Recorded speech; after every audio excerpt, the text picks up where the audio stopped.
Hello, and welcome to Walk to Cinema podcast. Today we have the last installment of this year's horror marathon, I guess. So if you liked it so far and you're not subscribed, you should do that or follow and give this episode a like and, if possible, a share. And today we're going to be talking about Jordan Peele's Get Out. Yeah, so we wanted to kind of pick a movie that came out recently to end our look through the history, I guess, of horror movies. And just significant horror movies, and I don't think there's a more significant modern horror movie than Get Out. I agree. It was very popular when it first came out. It wasn't just popular, it was also impactful. It got Oscar nominations, got an Oscar win that I think it actually really deserved, because I think the screenplay is the shiny beacon in this. Mm-hmm. Some people say the star is Jordan Peele, and Daniel Kaluuya is also really good, but I think the screenplay is really the star of this for me. I can see how that would be your favorite part about this. It's very rewarding. Mm-hmm. The movie itself is very rewarding. He puts in little tidbits that, like, I don't know, you feel accomplished by the end, because everything adds up. Mm-hmm. So he's like sprinkling little bits in, and then in the end everything just combines to make for a good movie. Yeah. And, just kind of talking about it in general, like, the first couple, parts about it in the beginning, especially when he's first meeting his girlfriend's family, are just some of the most uncomfortable minutes of filmmaking I've ever seen, where, like, I know that's, like, the purpose of it. Everyone's supposed to feel uncomfortable, Yeah. I mean, it is uncomfortable to meet the family for the first time. But I think it's on top of, like, the comments that they make, where it's just kind of like... these superficial liberals, I guess? I guess that's kind of what it's taking a shot at, is, like... I mean, this is the, suburban family that would have voted for Obama for a third time if they could, It's very surface level. I think the message gets lost a little bit there, because some people choose to be offended by this, even though it's not aimed at them. Mm-hmm. This is not aimed at Democrats, really. Mm-mm. It's aimed at people that talk a lot, but they don't do anything. Right. And I think, like, Jordan Peele made a effort in, not placing it, like, setting the story in, like, a southern state or a state that has more conservative followers, and also not, setting it in a particularly, like, democratic state. He just kind of he made it vague on purpose so that, It is political, but it's more about the race than what party you're in. Yeah. It also feels like it's done by someone that's very experienced with directing and writing horror films, which he's not. He was a comedian. He still is. And there was comedy in this, which is probably the worst part of it somehow. A lot of people say it doesn't work as a horror movie. I think it doesn't work as a comedy. Is Lil Ray Howery the comic relief? I really don't like him. Mm-hmm. I don't like the actor. I feel like everything he's in, he's very one-dimensional and annoying, personally. So obviously his moments didn't work out for me. Right. But everything else felt very well done. It felt very experienced. He knew how to use the genre to put his message in full display. Right. So, like, you talked about how some people don't think it works as a horror movie. Like, what have you seen, I guess, of people? Well, it's the same thing with, like, Ari Aster movies like Midsommar, where people say it's not a horror movie because it's not tropey. Mm-hmm. There's no real jump scares. There's no monsters. It's just psychological. It's playing off of your fears.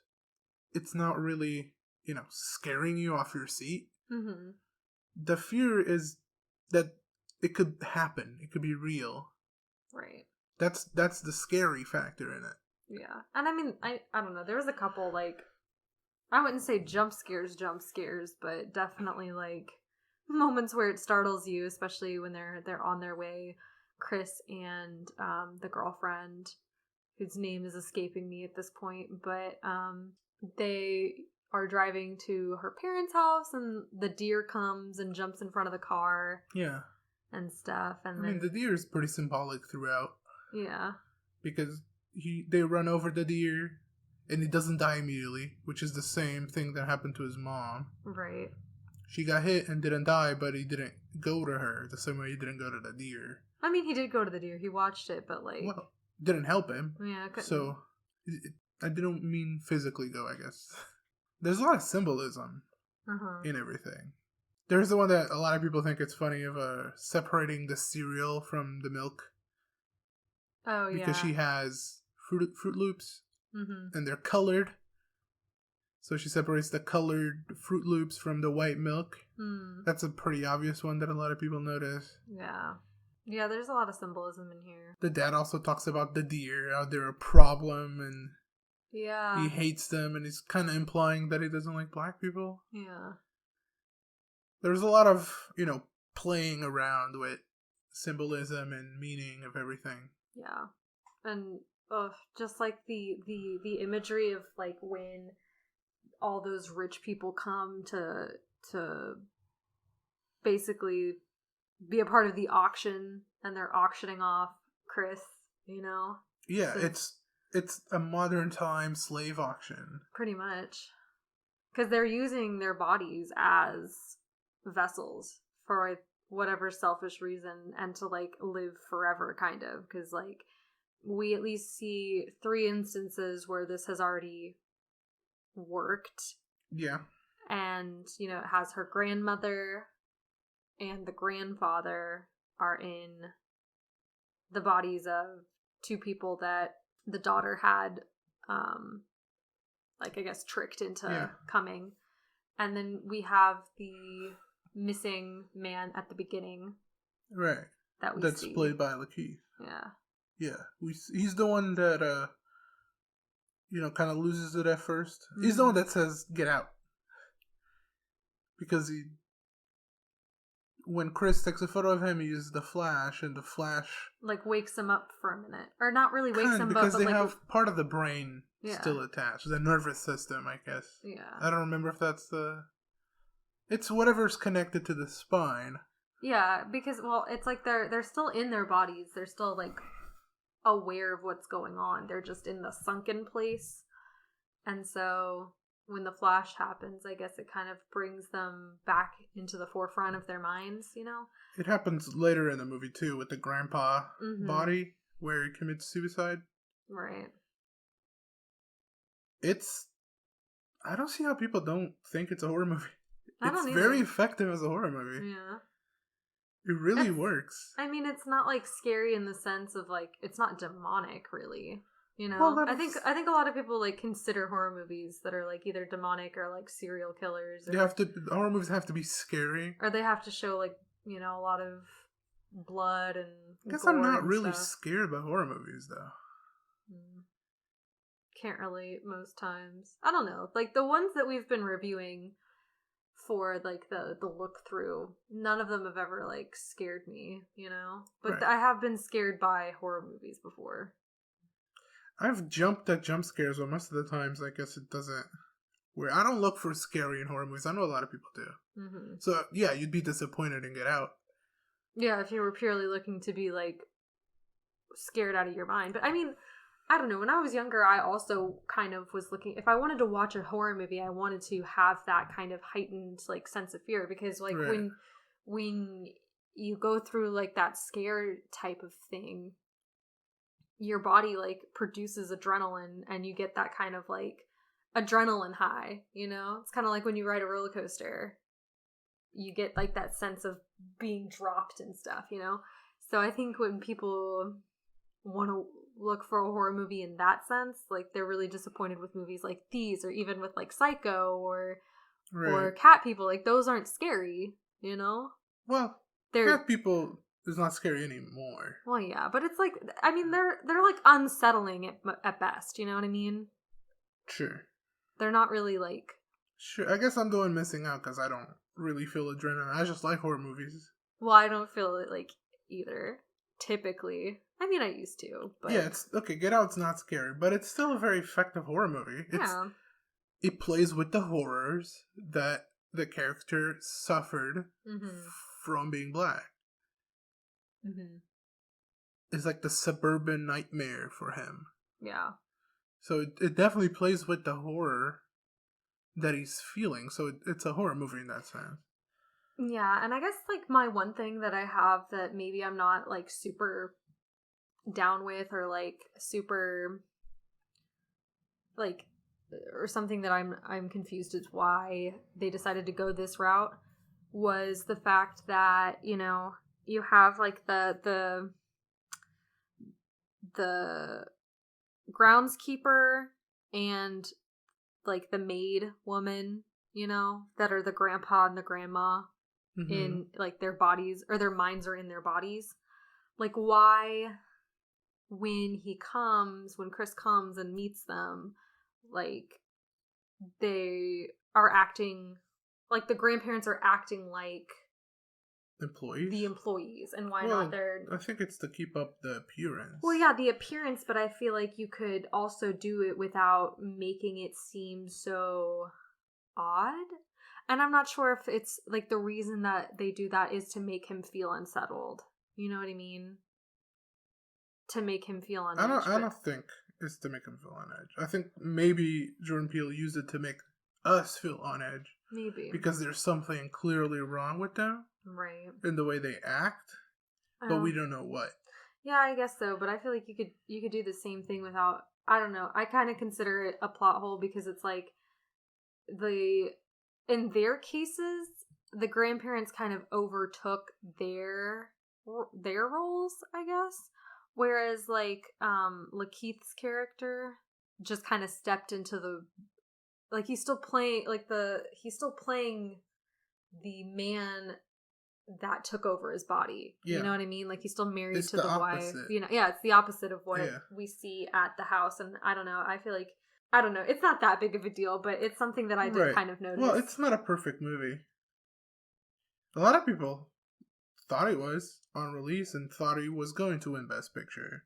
It didn't. I don't think, like, Best Picture is ever going to be, like, within the next couple of years. I doubt it's going to ever be really, like, a horror movie. And I think Parasite was probably the closest thing we got to, like, a horror movie. I know, didn't Silence of the Lambs win? Silence of the Lambs won, and then I don't know, they didn't really try to sell it as a horror movie, though. Yeah. They tried not to make it a horror movie. When Get Out was produced by Blumhouse. Yeah. So it's a horror movie. There's no... Yeah, I think as soon as you stick horror movie on it, like, that kind of makes it a little bit more lowbrow. Yeah. A lot of people look at horror movies as being a niche. But it's a very popular niche. So, I don't know, I feel like a lot of voters think it's too lowbrow for them. Yeah, I think to even waste their time on it. Because, like, at least with, like, Silence of the Lambs and Parasite had going for them is that they're not really marketed as horror movies. They're kind of marketed as dramas or thrillers or, you know, more things that are, like, conceivable that a wider audience would like. Whereas this was definitely marketed as a horror movie. Well, but this did really well. Yeah. In the box office. And, you know, it gave Jordan Peele a platform. Mm-hmm. He made Us. He's making another movie with Daniel Kaluuya and Steven Yeun, I think. So that's exciting.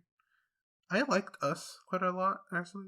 I think Us works better rewatching than this one does. I feel like Get Out doesn't really hold up as much when you rewatch it multiple times.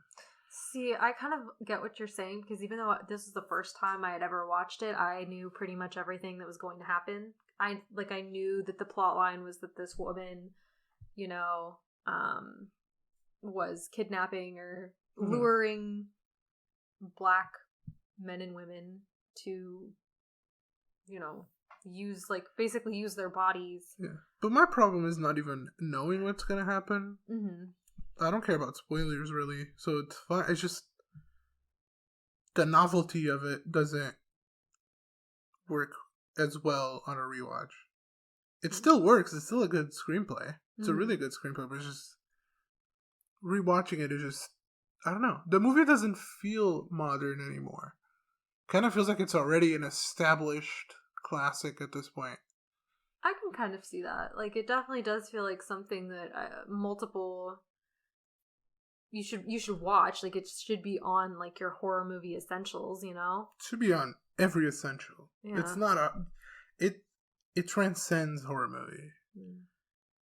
And I just can't believe Jordan Peele made something like this. You know, like He's a really good horror director. Yeah. And writer. So, because all I'd ever seen was like the Comedy Central sketches from him. Well, I knew him from Matt TV. They did even edgier sketches back then. I just known him as the Key and Peele, you know? Yeah. Like those sketches. And those always made me laugh, you know? But he's clearly a horror fan. He's inspired by, you saw like shots that reminisced Halloween. Mm-hmm. That was just he's a good horror director. I really like Us, which is a movie that not everyone loves. Mm-hmm. But I think that's a scary horror movie. Like, that's more typical horror. Yeah, you think more people... Well, you would think more people would gravitate towards that if they're like horror fans. But it's less smart and less political and critical of society than Get Out. It definitely is, or at least doesn't achieve the level that Get Out does. Right. In political satire. And I think politics on it are as important as the horror for a lot of people that love Get Out. Mm-hmm. For example, I saw this Shudder documentary, Horror Noir. Mm-hmm. It's about the history of Black community in horror films, and everyone that was being interviewed felt very strongly about the message of Get Out. So it's significant in that way. Mm-hmm. Some people say it's a woke movie. I don't know. I don't really care. Right. It's a good movie even without the politics. Unless it personally offends you, I suppose. Yeah, I guess so. if you feel like it's targeted at you, I guess you're not going to enjoy it at all. But, you know, if you see it as targeted at someone else that's not you, then you might think it's fun. Yeah. It's definitely like, you know, hard hitting, I guess, in a sense of like politicalness. The scene that's really hard hitting, that a lot of industry people mentioned this, and you know, I mentioned this to you while we were watching too. The final scene, literally the final scene where he's gonna kill her, but a car shows up and he has the light, so we think it's a cop car. He thinks it's a cop car. She thinks it's a cop car. Everyone thinks it's a cop car. He puts his hands up and he's very scared, even though he's the victim. Yeah.